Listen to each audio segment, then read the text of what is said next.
যুবক তোর পায়ে হাত রাখি, যার ইশারা পাইলে ভাগ্য খোলে, ইশারা যার ছোঁয়া পাইলে ভাগ্য খোলে, ইশারা পাইলে। গুইসাবকে ইশারা করছে, আইয়ুহাদ্দাব বলতে দেরি, গুইসাব চিৎকার দিয়া উঠতে দেরি হয় না, আরবিতে চিৎকার দিতেছে, লব্বাইক ওয়া সাদাইক ইয়া যাইনা ওয়াফা ইয়াউমিল কিয়ামা। ও দুজাহানের বাদশা, আমার ভাগ্য খুলে গেছে। আপনি ইশারা করতে দেরি, যার ভাগ্য খুলতে দেরি হয় না। হায় আমরা নবী চিনি না। আল্লাহ রসুল শায়িত অবস্থায় আছেন, জাবের রাদিয়াল্লাহু তাআলা আনহু মাথায় বসে আছেন, মাথার কাছে বসে আছেন, দেখতেছে দূরের থেকে একটা গাছ মানুষের মতো ডালপালা শিকড় নিয়ে হাঁটতে হাঁটতে আসতেছে। আয়েশা আল্লাহ রসুলের মাথার কাছে দাঁড়াইছে, অনেকক্ষণ দাঁড়ায় ছিল, আবার হাঁটতে হাঁটতে নিজের জায়গায় যায় লেগা গেছে। মনে হয় এখান থেকে কাউকে তাকে কেউ নড়ায় ওড়ায় চড়ায় ওড়ায়। আল্লাহ রসুল যখন ঘুমের থেকে উঠছে, বলছে ইয়া রাসূলুল্লাহ দেখলাম তো। কি দেখলাম? বলে কি দেখলে? বলে ওই গাছটা হাঁটতে হাঁটতে আপনার মাথার কাছে আসলো, দাঁড়ায় থেকে আবার চলে যায়, জায়গায় লেগে গেল। বলে ওই গাছটা দূরের থেকে আমাকে দেখতেছিল, আল্লাহর কাছে অনুরোধ করছে, আল্লাহ এত দূরের থেকে দেখা মন পড়ে না, একটু অনুমতি দেন না, মাথার কাছে দাঁড়ায় একটু দেখি। আরে যারে দেখার লেগা গাছ লালাই তো পাগল, ও যুবক তার গোলাম হইলে কিরকম হবে, কিরকম মূল্যায়িত হবে? তুমি বাইসা যাইতেছো যৌবনে। হায় হায়, সব জান্নাতে রাখা আছে, জান্নাত খোলার সময় আমার কাছে নাই। তোমাকে আমি দেখাইতাম তোমার দুনিয়াতে কি আছে আর জান্নাতে কি আছে। শোনো শোনো, তোমাদের ডিস্কোতে কয়টা কালার বলো, কয়টা কালার? দুনিয়ার গান 6 মিনিটের উপরে নাই, ওটা আমাকে বুঝাইতে হবে না। দুনিয়ার গান 6 মিনিটের উপরে নাই। আমি তো উর্দে বললাম 3 মিনিট 4 মিনিট, 6 মিনিট উর্দে বললাম। জান্নাতে গান চলবে 40 বছর টানা, 40 বছর টানা। যে সবাই শেষে জান্নাতে যাবে, ওর পরে আর কেউ যাবে না। ও জান্নাতের বউরে দেখা তাকায় থাকবে 40 বছর, খালি তাকায় থাকবে হাকোরা। বউ 40 বছর পরে কইব আল্লাহর ওলি, খালি চাইবি আর কোনো কাম কাজ নাই, খালি তাকায় থাকবি আর কোনো কাম কাজ নাই। তখন ওর আকল ফিরাইব, আরে ঠিকই তো কইছে, খালি তো আমি দেখতেই আছি, তারপরে তো মন পড়ে না। হায় হায় যুবক, এক এক জঙ্কার থেকে 1 লক্ষ আলো বাহির হবে, এক এক পায়ের জঙ্কার থেকে। কত লক্ষ? তোদের ডিস্কোতে 12 কালারের উপরে কোনো কালার নাই, আমাদেরকে বুঝাইতে হবে না। 12-14 উপরে কোনো কালার নাই তোকে ডিস্কোতে। এক এক পায়ের জঙ্কার থেকে 1 লক্ষ আলো বাহির হবে। 40 বৎসর জঙ্কারের আলো বাহির হইতে থাকবে প্রত্যেক জঙ্কারে। প্রথম জঙ্কারে যে 1 লক্ষ আলো বাহির হয়েছে, কালার বাহির হয়েছে, শেষ জঙ্কারে 1 কালারও রিপিট হবে না। ইন্দানা খাজাইন, আল্লাহ বলে বান্ডার রেখা দিছি আমার কাছে, কত দেখবি। 40 বছর ডান্স চলতে থাকবে। ওই দিন কেমন হবে যুবক? আল্লাহ জিজ্ঞেস করবে গান শুনবে? জান্নাতীরা বলবে শুনবো। আল্লাহ বলবে রেজওয়ান লাগাও স্টেজ। প্রথম শোনাবে ফেরেশতারা, আল্লাহ বলবে তুরিদুনা আহসানা মিনহু। অথচ ওই শুনানের ভিতরে হাদিসে আছে লাউ কানাল মাউতু মা মুতুম, যদি মৌত থাকতো তাহলে সব ফেরেশতাদের আওয়াজে মরে যেত। জিজ্ঞেস করবে এর চেয়ে সুন্দর? এর চেয়ে সুন্দর আবার কি হয়? যদি থাকে তো আল্লাহ ডাকবে তালিয়া দাউদ। দাউদ আলাইহিস সালাম শোনাবে, বলবে এর চেয়ে সুন্দর? এর চেয়ে সুন্দর কি হয়? যদি থাকে আল্লাহ বলবে তালিয়া হাবিবি তালিয়া মুহাম্মদ। আমাদের নবীজি শোনাবে, তারপরে জিজ্ঞেস করবে এর চেয়ে সুন্দর? আমাদের আর কোনো ধারণা নাই। তা আল্লাহ বলবে শুনবে? বলে যদি থাকে তখন আল্লাহ বলবে রেজওয়ান ইরফাইল হিজাব, রেজওয়ান পর্দা উঠাও। উঠাবে পর্দা, আল্লাহ নাই আসবে, আল্লাহ শোনাবে। কেমন হবে ওই দিন? দুনিয়া সৈকত।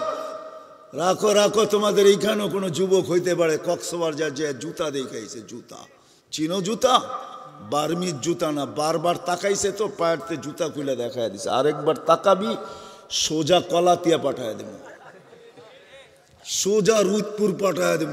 আরেকবার তাকাবি তো, ঠিক না? জান্নাতে সৈকত আছে যুবক, তাকাইতে দেরি, তোর বুকে লাগতে দেরি হবে না। আর আয়েশা কি বলবে? আনা হুব্বুক ওয়া আনতা হুব্বি, আমি তোর ভালোবাসা, তুই আমার ভালোবাসা। লিমাযা আখারতা, এত দেরি হলো কেন? হায় হায়, যাদের এই হাঁটু পর্যন্ত মুস্ক দ্বারা তৈরি করছেন আল্লাহ, যাদের কোমর পর্যন্ত আম্বর দ্বারা তৈরি করছেন আল্লাহ, যাদের গলা পর্যন্ত জাফরান দ্বারা তৈরি করছেন আল্লাহ, যাদের এটু কাফুর আল আবিয়াদ সাদা কাফুর দ্বারা তৈরি করছেন, 120 ফিট লম্বা, চুল দিয়ে 120 ফিট লম্বা, 3 কিলোমিটার ঘের হবে লেহেঙ্গার, যাদের পায়ের রূপ বলছে আল্লাহ রসুল, লাউ কাশাফা সাকাইহি লাগাবা যাওউ শামস, পাও খোলা দিলে চিরদিনের জন্য সূর্য আলো হারায় ফেলবে। একটা চুল আকাশের নিচে নাড়া দিলে লা তাআত্তারাতিদ দুনিয়া কুল্লা, সমগ্র জগৎটা সুঘ্রাণে মোহিত হয়ে যাবে। লাউ জাহিকা আলাদ দুনিয়া তানাওয়ারাতিদ দুনিয়া কুল্লা, একটা দাঁত বাহির করে দিলে পুরাটা ফকফকা আলোতে আলোকিত হয়ে যাবে। লাউ বাজাগা সাবআতি আবহুর লাসারা আজবা, হায় 7 সমুদ্রে থুতু দিলে মধুতে রূপান্তরিত হবে। ওই ঠোঁটের কিস হবে তো কিরকম হবে যুবক বাপ? আমি একটা ইংলিশ শব্দ বললাম, যুবকরা বুঝবে। এটার জন্যই মূল্যায়িত হওয়ার জন্য মুহাম্মদুর রাসূলুল্লাহর গোলাম, যার ইশারা পাইলে ভাগ্য খোলে, যার ছোঁয়া পাইলে ভাগ্য খোলে। ওই মরা খেজুর গাছ, যার ডালপালা শাখা প্রশাখা কিচ্ছু ছিল না, আল্লাহর রসুল ট্যাক লাগায় চুমা পড়াইতেন, খুতবা দিতেন, যার উপরে মেম্বরের উপরে চড়তে দেরি, খেজুর গাছের থেকে চিৎকার বাহির হইতে দেরি হয় নাই, বাচ্চার মতো ফুফায়া ফুফায়া কাঁদতে ছিল। আল্লাহর রসুল মেম্বর ছেড়া নিচে নামতে বাধ্য হয়েছেন, গায়ে হাত রাখছেন, আর খেজুর গাছ বলতেছিল, হায় হায় এই লোকটা আসলো কোত্থেকা? মেম্বার বানাইলো কি কইরা? ওর মাথায় এই বুদ্ধি দিল কি কইরা? আমি তো ছোঁয়া পাইতেছিলাম, পিঠের আর দৈন্য হইতেছিলাম। তো আল্লাহ রসুল বলতে, চিন্তা করিস না, তোকে ছোঁয়া দিয়েই মেম্বরে উঠবো। তো পায়ের নিচে ওকে শোয়ায় দেওয়া হয়েছে, দাফন করে দেওয়া হয়েছে। আল্লাহ রসুল শান্ত দিতে, দুনিয়ায় তুই আমাকে খেজুর খাওয়াইতে পারিস নাই, আমি ওয়াদা করি তোকে জান্নাতে নিয়ে যাব, তুই জান্নাতে খেজুর দিবি আর আমি খাবো। যার ছোঁয়া পাইলে ভাগ্য খোলে। আনাস রাদিয়াল্লাহু তাআলা আনহু বলে, আমি জীবনভর কোনোদিন দস্তরখান আগুন পানি দিয়া পরিষ্কার করি নাই, আগুন দিয়া পরিষ্কার করতাম। যেই দেখতো আমাকে জিজ্ঞাসা করতো, এই জাদু কোত্থেকে শিখলি? আমি বললাম, জাদু না, আল্লাহর রসুল এই দস্তরখানে খায়া হাত মুছছে, ওই দিন থেকে আমি আগুন দিয়া পরিষ্কার করি। আগুন ময়লা খায়, দস্তরখান খাইতে পারে না। যার ছোঁয়া লাগলে এরকম হয়, তার জিন্দেগি গোলামি হইলে কিরকম হবে? এই জন্য যদি চাই আল্লাহর কাছে নিজেকে মূল্যায়িত করাইতে, তাইলে ওয়াদা। কথা লম্বা হয়ে যাইতেছে, আমিও ভিজা যাইতেছি পিছন দিক দিয়া, মাথার দিক দিয়া। এই জন্য এতটুকুই যথেষ্ট মনে করি, যদি ওয়াদা, যদি বুঝে আইসা থাকে, আজকের থেকে আল্লাহ রসুলের গোলাম হওয়ার জন্য নিয়ত করি। ওয়াদা পাক্কা নামান, কিন্তু গোলাম হবেন তো হবেন কি কইরা? রসুলও তো দুনিয়ায় নাই, কোরআনের এক আয়াত দিয়া বুঝাই, ওলামা একরাম বুঝবে। ডেলি জুমা এই সমস্ত খতিবরা পড়ে, মসজিদে দাঁড়ায়, ইন্নাল্লাহা মালাইকাতাহু ইসাল্লুনা আলান নবী ইয়া আইয়ুহাল্লাযীনা আমানু সাল্লু আলাইহি ওয়া সাল্লিমু তাসলিমা। ঠিক না? আমি যদি আল্লাহকে প্রশ্ন করি, আল্লাহ একদিন আমরা মরা যাব, আপনার বন্ধুর উপরে দুরূদ কে পড়বে? তা আল্লাহ কয়, বেওকুফ, দেখোস না ফেরেশতাদের কথা বলছি? তা আমি যদি বলি ফেরেশতা মরা যাবে, তা আল্লাহ আরো ধমক দিয়া বলবে, দেখোস না আমি আমার কথা বলছি, আমি চিরঞ্জীব পড়তে থাকবো, আমার বন্ধুর দুরূদ বন্ধ হইতে দিব না।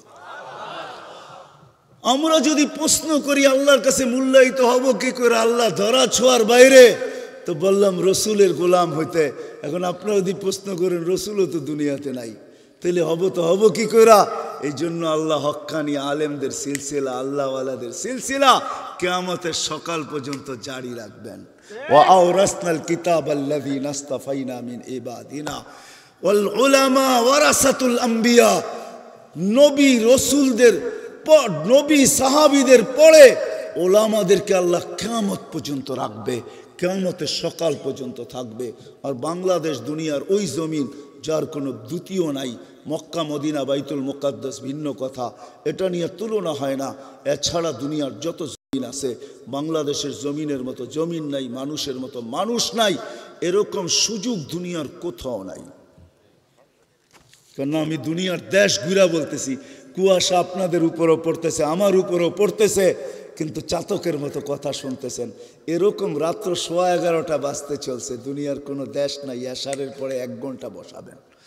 কিন্তু বাংলাদেশের মানুষ আশেকে রসুল, আশেকে আল্লাহ, আল্লাহর আশেক বিদায় সারা রাত্র ওয়াজ শোনে। তোর কুয়াশা, আল্লাহর কথা শুনবো, আল্লাহর রসুলের কথা শুনবো, কুয়াশা আমাদেরকে করবে তো করবে কি, ঠান্ডা আমাদেরকে করবে তো করবে কি, অথচ চট বিছানো নিচের তো ঠান্ডা মনে হয়ে উঠতেছে, ঠিক না? হ্যাঁ, এরকম মানুষ দুনিয়ার কোথাও নেই, দেশও নেই দুনিয়াতে, এরকম সুযোগও কোথাও নেই। আমাদের দেশে গ্রামে গ্রামে, প্রত্যেক গ্রামে গ্রামে, মসজিদে মসজিদে হক্কানি আলেম রয়ে গেছে, আল্লাহওয়ালা রয়ে গেছে। এরকম কোনো থানা নাই 2-4 জন আল্লাহওয়ালা না আছে। এদের কাছে নবীর জীবন শিখো, যুবক এদের পিছে পিছে ঘোরো, এদের কাছ থেকে নবীর জিন্দেগি শিখো, লাইফ স্টাইল শিখো, নবীর কেরিয়ার শিখো, নবীর আদর্শ শিখো, নবীর জিন্দেগি শিখো, নবীর ঘুম শিখো, নবীর উঠা শিখো, চলা শিখো। একটাও যদি গ্রহণযোগ্যতা পর্যন্ত পৌঁছাইতে পারো, তাহলে তোমাকে আমি গ্যারান্টি দিতে পারি তোমার মূল্য আল্লাহর কাছে হবেই হবে, আল্লাহর কাছে মূল্যায়িত হবেই হবে। কেন আমাদের আগে আল্লাহ, পিছে আমাদের নবীজি। এই উম্মত জাহান্নামে যায়ও ফ্যাসিলিটি পাবে, ফ্যাসিলিটি। বিশ্বাস হয় না? হ্যাঁ, দিব হাদিস। এই উম্মত জাহান্নামে যাবে, কিন্তু হাতকড়ি থাকবে না, পায়ে বেড়ি থাকবে না, গলায় চিকল থাকবে না, চেহারা কালো হবে না। মালিক জিজ্ঞাসা করবে এটা কেমন আসামি? আসামির তো কোনো নিদর্শনই নাই এখানে। হাতকড়ি কোথায়, বেড়ি কোথায়, গলার চিকল কোথায়, চেহারা কালো জকজকে কেন? তা আল্লাহ জবাব দিবে, আমার বন্ধুর উম্মত খবরদার। বলবে আল্লাহ হাতকড়ি, বলে যেই হাত উঁচুতে ব্যবহার হয় হাতে হাতকড়ি লাগে না।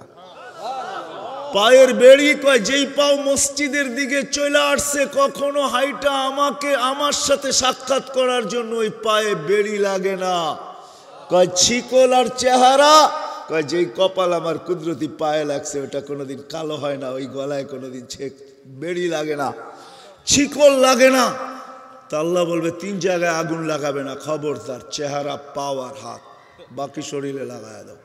আগুনকে মালিক বলবে ধর, একদিকে আগুন আসবে, একদিকে আল্লাহ আমাদেরকে কলেমা মনে করায় দিবে, আমরা জোরে জোরে কলেমা পড়বো, আগুন বাইগা চলে যাবে, 1 বার 2 বার 3 বার। মালিক লাঠি চার্জ করবে আগুনের উপরে, ধরিস না কেন?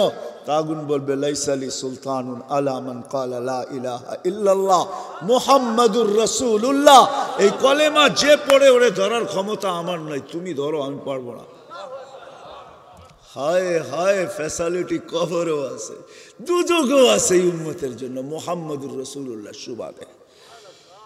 হায়, শেষ কথা এটাই যুবক, এটাই বলবো, তুমি যদি তোমাকে ওই কথা অনুযায়ী হতবাগা না বানাইতে চাও, কপাল পোড়া না বানাইতে চাও, নিমক হারাম না বানাইতে চাও, অকৃতজ্ঞ না বানাইতে চাও, নারীদেরকেও বলবো, আপনাদেরকেও বলবো, আব্দুল কাদের জিলানী রহমতুল্লাহ লেখছেন, শুকর সকালবেলা উঠে আল্লাহকে বলে, আল্লাহ প্রশংসা তোমার, কিন্তু আমার একটা আরজি, আমার একটা ফরিয়াদ, আমার একটা অনুরোধ, আমার একটা আবেদন। কি? বলে কাইলা ইয়াকা আউয়ালা নাজরিন আলা মান লা ইউসাল্লি, যে নামাজ পড়ে না ওর উপরে যেন আমার, কেন? তুমি 5 বার ডাকো তারপরও আসে না। এই জন্য ও আমার কাছে সবচেয়ে বড় হতভাগা, আমার কাছে সবচেয়ে বড় কপাল পোড়া, সবচেয়ে বড় নিমক হারাম আর অকৃতজ্ঞ। সব তুমি দিলা, লালিত পালিত তুমি করতেছ, সুরক্ষিত তুমি করতেছ, 5 বার তুমি ডাকো তারপরও আসে না। এই জন্য আমি ওকে প্রথম দৃষ্টিতে দেখতে চাই না। হায় যুবক, যদি তুমি চাও যে আজকের থেকে শুকর সৃষ্টির ভিতরে সবচেয়ে নিকৃষ্ট একটা প্রাণী, আবতারা খালকি, আল্লাহর সৃষ্টির ভিতরে সবচেয়ে নিকৃষ্ট, কিন্তু দেখো ওর জ্ঞান বোধ কতটুকু, ওর বোধ শক্তি কতটুকু, জ্ঞান বোধ কতটুকু, ওর মর্যাদা, মালিকের দাসত্বের কতটুকু খেয়াল করতেছে। ও বলতেছে মালিক তোকে যে ডাকলেও তুই আসে না, ওকে আমি প্রথম দৃষ্টিতে দেখতে চাই না।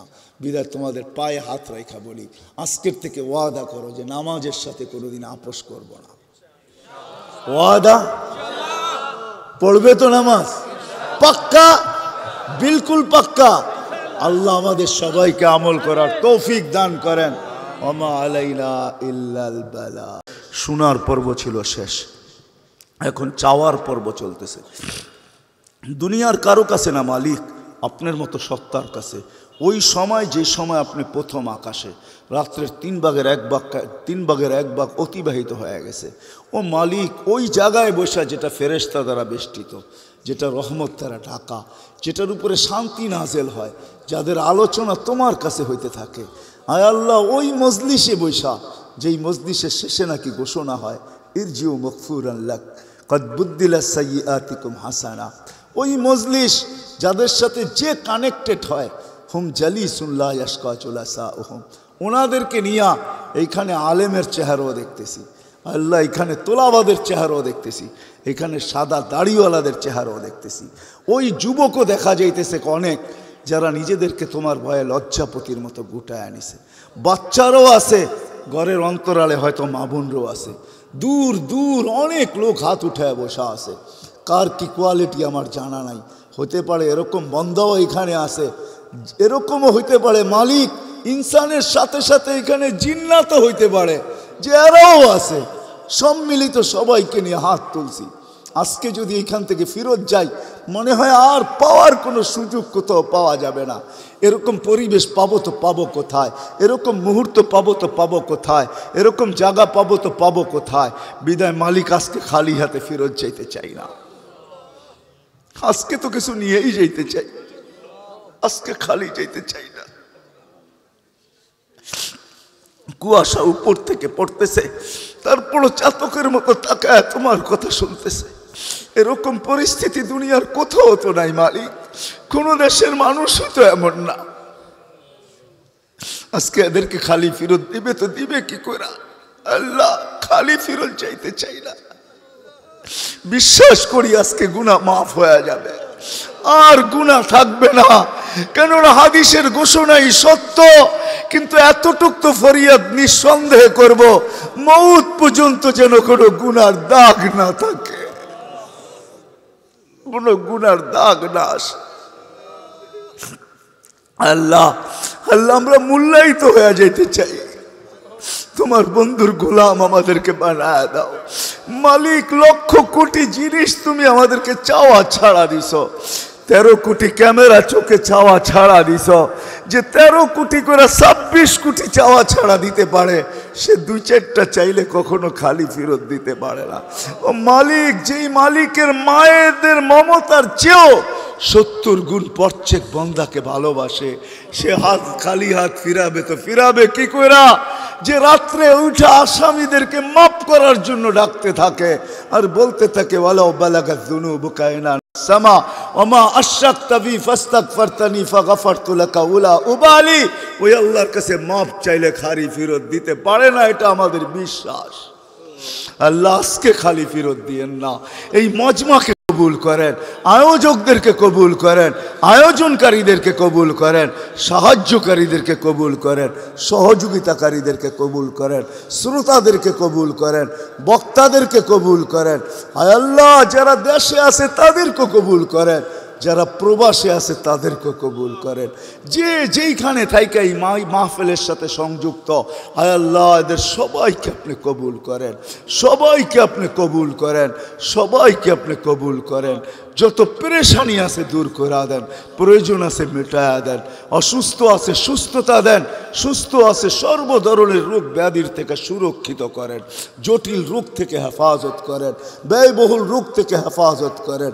মুসলমানদেরকে ব্যয়বহুল রোগ দিয়েন না, হায় আল্লাহ, হার্টের রোগ দিয়েন না, কিডনির দিয়েন না, লিভারের দিয়েন না, ব্রেন স্ট্রোকের দিয়েন না, ডায়াবেটিসের দিয়েন না, ক্যান্সারের দিয়েন না। করুণা দ্বারা আর আমাদেরকে আক্রান্ত করেন না, হায় আল্লাহ, করুণার থেকে আমাদেরকে সুরক্ষিত করেন, আমাদের দেশকে করুণা মুক্ত করেন। হায় আল্লাহ, আর কোনো ঢেউ আমরা দেখতে চাই না।